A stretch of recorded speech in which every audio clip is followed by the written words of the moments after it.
내 형제들아, 만일 사람이 믿음이 있노라 하고 행함이 없으면 무슨 유익이 있으리요? 그 믿음이 능히 자기를 구원하겠느냐?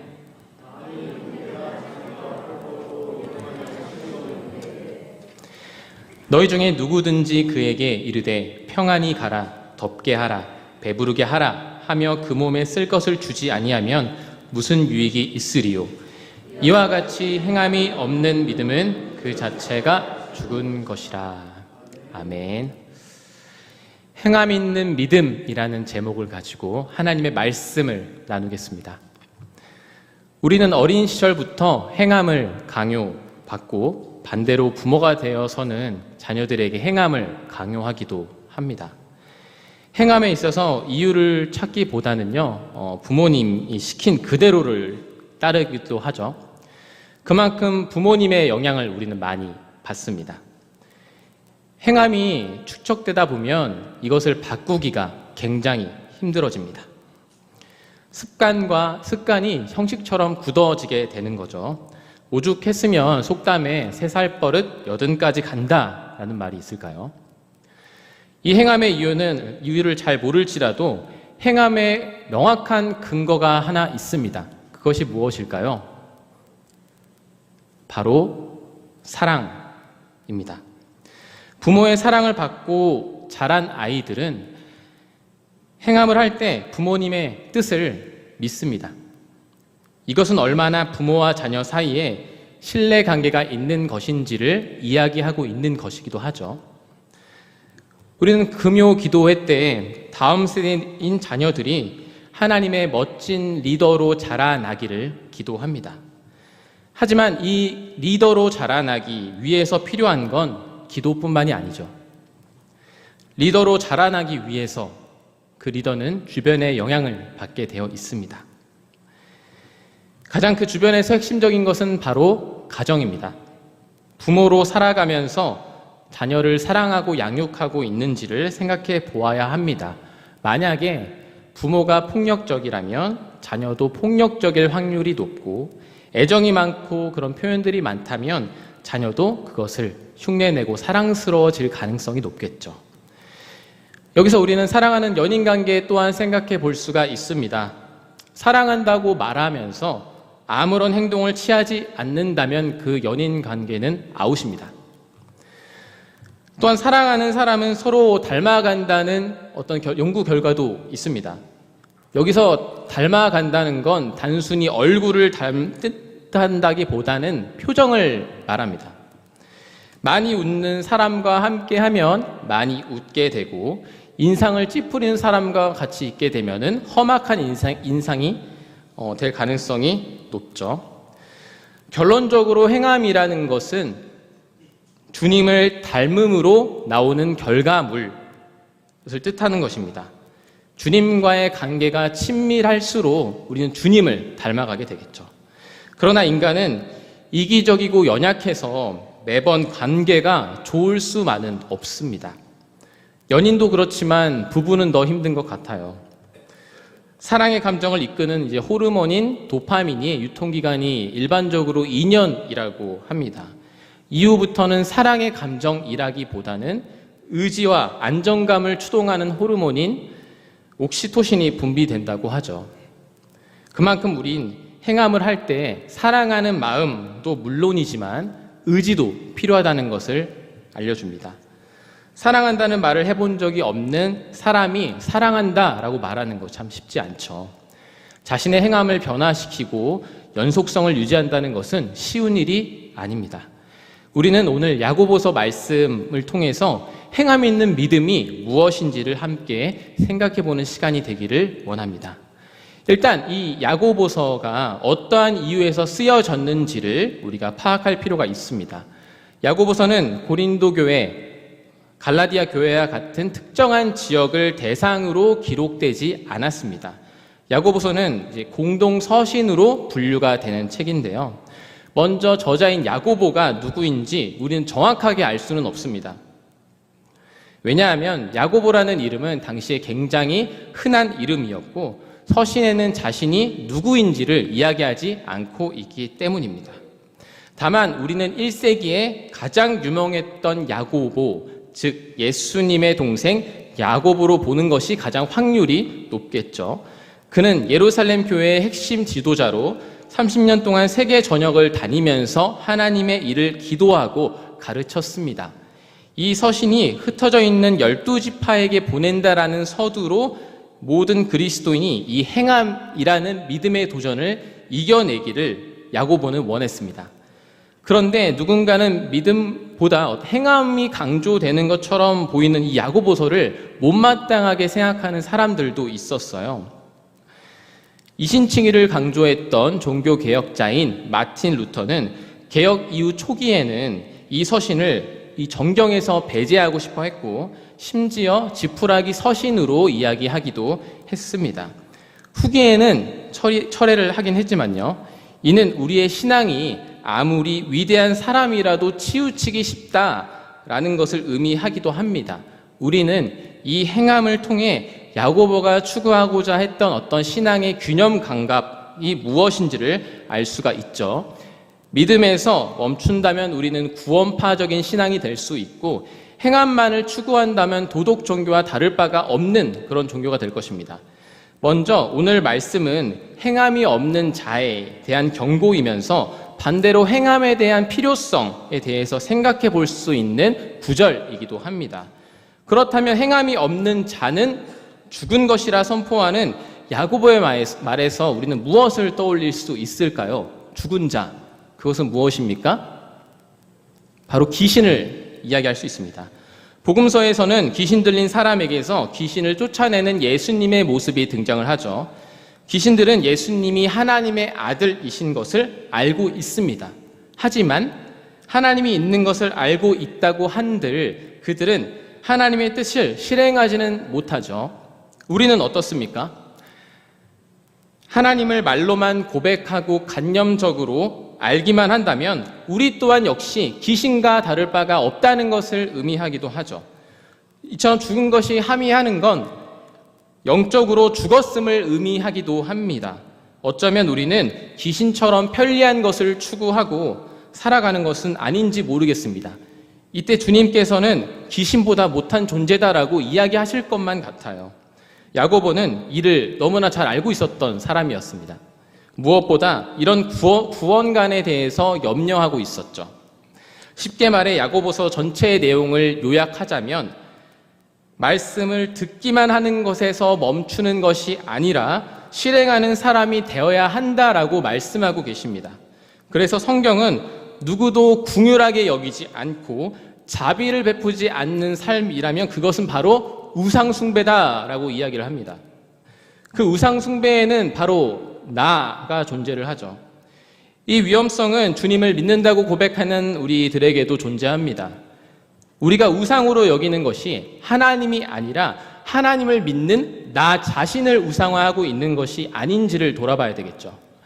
이런 사자성어를 이야기할 수 있을 것 같아요. 속빈강정이라는 이야기를 들어보셨죠. 어떤 사람을 보면 겉으로 봤을 때 누구보다 훌륭해 보이고 남부러울 것이 없이 사는 것만 같아요. 그런데 속을 들여다보면은 어느 한 곳이 허무하고 공허하고 우울해요. 많은 부자들이 자신의 삶을 긍정하기보다 부정하는 경우들이 많다는 것을 보셨을 거예요. 왜 행복하지 않다고 말할까요? 먼저 인간이 만족하고 살기 위해서는 행복감이 필요한데요. 행복을 이제 철학자 아리스토텔레스는 이렇게 이야기를 했습니다. 가장 완전한 덕을 따르는 영혼의 활동이다라고 이야기를 했는데요. 좀 어려워 보이지만 이 간단하게 말해서 이런 거예요. 그가 말하는 완전한 덕이란 건 개인의 차원이 아니라 공동체 속에서 좋은 삶의 목적이 되어야 된다라는 것을 이야기하고 있어요. 그래서 그는 인간이 사회적 존재이자 정치적인 존재다라고 이제 이야기를 했죠. 그런데 여기서 부족한 점이 있습니다. 인간은 스스로 자신의 목적을 아무리 달성하고 도달한다고 해도 완전한 행복이 존재하지 않아요. 왜냐하면 인간은 완전한 하나님의 생명력을 공급받지 못한다면 너무나 공허하기 때문이에요. 인간은 그렇게 설계가 되었습니다. 포도나무인 하나님과 예수님과 붙어 있지 않으면 세상 풍파에 의해서 떨어져 버리는 가지와 같기 때문입니다. 성경은 이를 끊임없이 말하고 있어요. 구원이 어디 있냐? 예수 그리스도와 완전한 연합 가운데 있는 거거든요. 그건 바로 하나님과 친밀한 관계, 신뢰, 그것을 경외하는 것에 나와요. 그것을 우리는 뭐라고 부를까요? 바로 거룩이라고 부릅니다. 그렇게 우리는 그분과 붙어 있으면 우리를 강건하게 하시고 주님의 뜻이 무엇인지를 알려주시는데요. 그것은 기도와 말씀으로 하나님과의 끊임없는 교제뿐만 아니라 우리의 상황과 여건에서 주어지는 이웃과의 관계를 통해서도 이루신다는 거예요. 그래서 우리는 보이지 않는 하나님이라 말하지 않고 보이는 하나님이라 그래요. 우리 자신뿐만 아니라 옆의 지체들을 통해서 우리는 하나님의 형상을 보는 것입니다.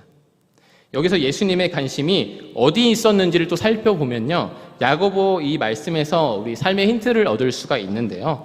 오늘 말씀 15절과 16절을 보시면 주님께서 우리에게 기대하고 원하시는 행동이 있습니다. 그것은 말뿐만 아니라 가난한 이를 보살피는 것입니다. 현대사회가 점차 가난한 이가 없어지고 어떻게 보면 균등한 기회와 환경 속에서 살아가고 있어요.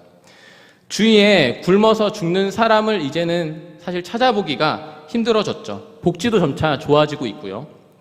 그러다 보니 가난보다는 잘 사는 사람들의 삶이 조금 더 부각되는 것을 우리가 봅니다. 한때는 이제 유행했어요. 흑수저라는 말이 있었고 금수저. 근데 이런 단어들보다 요새는요, 플렉스, 한삼. 그러니까 청년들이 주 6일 동안요, 컵라면을 먹어도 단 하루만은 비싼 레스토랑 가서 식사하고, 그리고 고가의 호텔에서 호캉스를 누리거나, 그리고 단 하루만은 이제 비싼 차를 빌려서 놀게 되는 거죠. 그러니까 이것은 잘 살고 싶은 어떤 삶을 모방하려는 욕구가 지금 팽배하다는 거죠. 그래서 우리는 나쁜 것보다 좋은 것을 보고 생각하려는 경향이 있습니다. 누구도 이제 가난이라는 것을 검색하지 않습니다. 잘 되는 법이나 부자를 검색합니다. 제가 그래서 한번 유튜브에서 한번 쳐봤어요. 생활고라는 단어를 쳐봤습니다. 저한테 처음 뜬 기사는 이제 전세 사기 피해자, 또 숨져, 갈리비 체납, 그리고 생활고라는 그런 기사였습니다. 이 피해자는 40대 남성이었고 차 안에서 숨진 채 발견되었다고 합니다. 보증금 6,200만 원에 전세 계약을 하고 미추홀 대규모 사기 일당에게 사기를 당한 그런 사건이었습니다. 이것이 법원으로부터 변제가 되더라도요, 3,500만 원이 날아가는 상황이었대요. 갈리비가 26개월이나 체납될 정도로 극심한 생활고를 겪다가 결국 차 안에서 자살을 선택하고 말았습니다. 이것이 우리 그리스도인에게 시사하는 바가 무엇일까요? 가난은 어떻게 보면 언제든지 우리에게 있을 수 있다는 사실과 그런 이가 보이지 않고 관심이 별로 없음을 또 의미하고 있는 것이기도 합니다. 여기서 우리는 생각해 볼 수가 있어요. 만약 주님이라면 과연 어떻게 하셨을까? 주님의 공생의 사역을 우리가 한번 떠올려 보면 이 가난의 문제를 우리가 어떻게 바라봐야 될지를 우리가 생각해 볼 수 있습니다. 세례 요한이 말세에 대해서 이제 설교를 하자 사람들은 겁이 나서 주님을 찾아가서 이제 물어봅니다. 주님은 대뜸 어떻게 말씀하시면요, 옷 2벌 있는 사람은 그 중에 1벌을 주라고 하셨고, 겉옷을 달라면 속옷까지 주라 라고 말씀합니다. 이게 무엇을 의미할까요?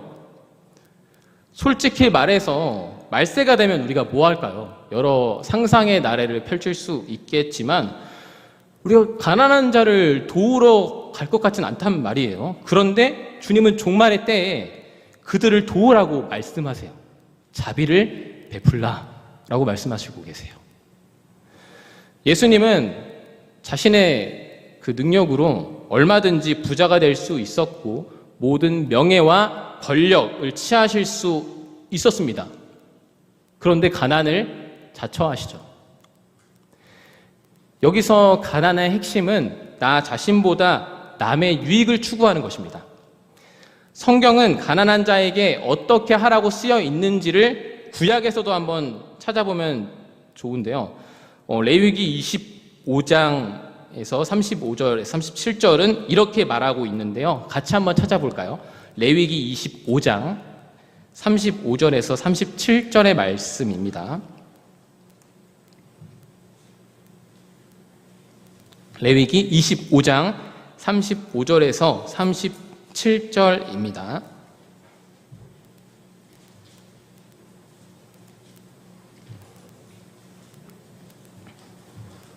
레위기 25장 35절에서 37절 말씀을 같이 한번 끝까지 한번 읽어봤으면 좋겠습니다. 네, 시작. 내 형제가 가난하게 되어 빈손으로 내 곁에 있거든 너는 그를 도와 거류민이나 동거인처럼 너와 함께 생활하게 하되 너는 그에게 이자를 받지 말고 내 하나님을 경외하여 내 형제로 너와 함께 생활하게 할 것인즉 너는 그에게 이자를 위하여 돈을 구워주지 말고 이익을 위하여 내 간식을 구워주지 말라. 아멘. 네, 가난한 자에게 어떻게 하라고 말씀하고 계시죠? 함께 생활하라고 말씀하십니다.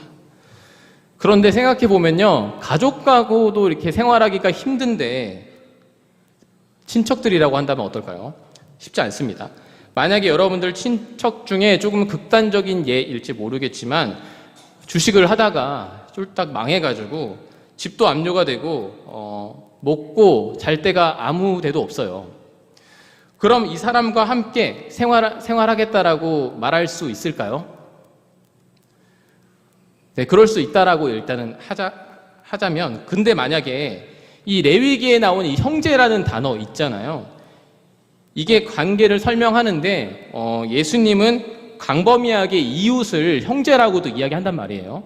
그러면 단순히 친인척 관계가 아닌 처음 만났거나 잘 모르는 이웃이라고 우리가 가정을 해봅시다. 그러면 여러분이 이 이웃과 함께 생활할 수 있을까요?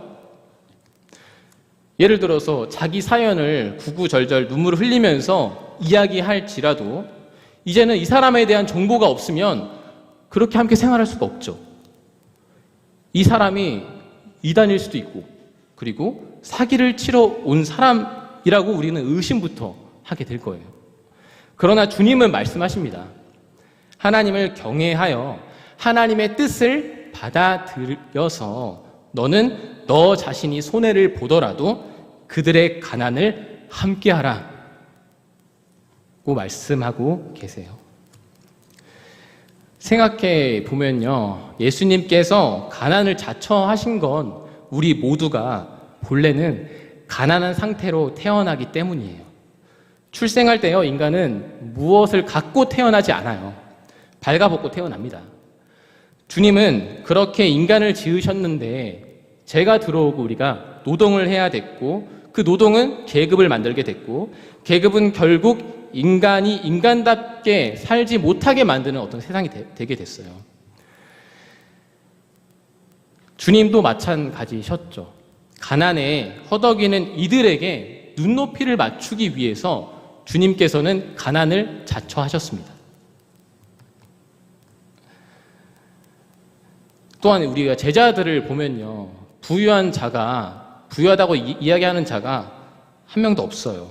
만약 주님이 가문, 출신, 능력대로 면접을 봐서 이제 제자를 선택했다고 했다면요, 이거를 믿고 살아가는 우리가 너무나 불행했을지도 몰라요. 경쟁이 엄청 낮겠죠. 주님의 제자가 되기 위해서 우리는 스펙을 쌓아야 될 거예요. 그러나 주님이 함께 생활했던 제자들은 어디서나 볼 수 있었던 평범한 사람들이었고 주님의 뜻을 알아차릴 만한 눈치가 어떤 영민한 사람들도 아니었어요. 반대로 가난하다고 선택하지도 않으셨지만요, 우린 예수님의 이 행함이 무엇을 뜻하고 있는지를 생각해 보게 돼요. 그것은 바로 하나님의 형상대로 지어진 우리가 동등하고 동일한 주님의 자녀이자 사랑받을 존재라는 사실을 깨우쳐 주기 위해서 하나님이신 그분이 인간의 몸을 입고 이 땅에 오신 거예요. 성경은 그렇게 우리의 고집과 아집, 선입견을 제거한 행함을 요구하십니다. 그런 의미에서 야고보서는 어떻게 보면 도발적이고 급진적인 행함에 대해서 이야기하고 있는 것이기도 해요. 행함을 이렇게 강력하게 주장하는 책도 별로 없는 것 같아요. 왜 그랬을까요? 당시에 믿음이 있다고 말하지만 행위가 없었다는 사실을 또 유추해 볼 수가 있죠. 그래서 가난을 자처하는 건 그때도 어려웠지만 지금도 어렵습니다. 그렇다고 제가 지금 여러분들의 재산을 다 팔아가지고 가난하게 사세요라는 게 아니죠. 예수님의 그 정신을 갖고 살아야 된다는 거예요. 산상수훈에서 심령이 가난한 자는 복이 있다라고 말하는 건 우리가 주님의 사랑이 없이는 살 수 없고 주님으로부터 받은 것을 나눠주는 삶을 살아야 된다라고 이야기를 하시는 거예요. 그걸 야고보의 그 문체를 통해서 이야기를 하고 계신 거죠. 그래서 교회의 역할도 굉장히 중요한 것 같습니다. 교회가 가난한 자들과 함께 하는 건 사실 너무나도 당연하잖아요. 근데 그게 쉽지 않은 사회가 된 것 같아요. 이제 교회의 역할이 굉장히 다양하시고 성도들의 어떤 그런 욕구를 충족시키려다 보니까 가끔 보면은 교회가 백화점 같다라는 생각이 종종 들기도 합니다. 백화점에 사실 가난한 사람들이 선뜻 들어가기가 좀 힘들잖아요. 어떤 이들은 하나님의 말씀이 선포되는 장소라기보다는 자신의 인맥을 쌓기 위한 장소로 활용하고 훌륭한 어린이집, 보육원 정도로 여기는 것 같을 때가 있어요. 인간의 욕망은 가난하기보다 대우받고 싶고 누리고 싶고 좋은 교육을 받고자 하는 것에 마음이 더 가니까요. 행함은 그래서 어려워요. 그러므로 더 강조가 되어야 되죠. 성경에서 신기한 점이 하나 있는데요. 주님에게 많은 무리들이 이끌렸던 건 한편으로 그 가난을 자처했던 그 따뜻한 모습이었던 것 같아요.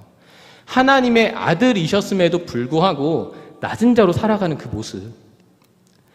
권능이 있으셨고 실제로 보여주셨다고 하더라도 그거를 믿고 따라가는 일은 좀 쉽지 않은 일처럼 보이거든요. 실제로 우리는 부자가 자기 부자라고 막 티내고 다니는 것보다 부자라도 평범하게 사는 삶에 대해서 우리가 마음이 더 쓰이잖아요. 예수님은 모든 것을 가진 부자셨지만 가장 낮은 자로 오시고 인간의 죄를 위해서 십자가에 비참하게 죽으셨죠. 그것이 바로 주님이 우리에게 보여주신 궁극적인 행함, 그 결정체였어요. 누군가를 위해서 죽는 것. 그게 바로 예수님께서 보여주신 행함 있는 믿음, 하나님 아버지를 향한 절대적인 순종이었습니다. 우리는 그 길을 따라 나서는 사람들입니다. 이를 담대하게 바울은 고린도후서에서 이렇게 말을 하는데요. 근심하는 자 같으나 항상 기뻐하고 가난한 자 같으나 많은 사람을 부요하게 하고 아무것도 없는 자 같으나 모든 것을 가진 자로다 라고 말합니다. 행함 있는 자는 이런 담대한 믿음을 가진 자입니다. 행복이란 찬양에는 이런 가사가 있습니다. 화려하지 않아도 정결하게 사는 삶, 가진 것이 적어도 감사하며 사는 삶, 내게 주신 작은 힘 나눠주며 사는 삶, 이것이 나의 삶의 행복이라오. 행함 없는 믿음은 공허하고 믿음 없는 행함은 맹목적일 수 있다는 누군가의 말은 오늘의 말씀을 잘 설명해 주는 것만 같아요.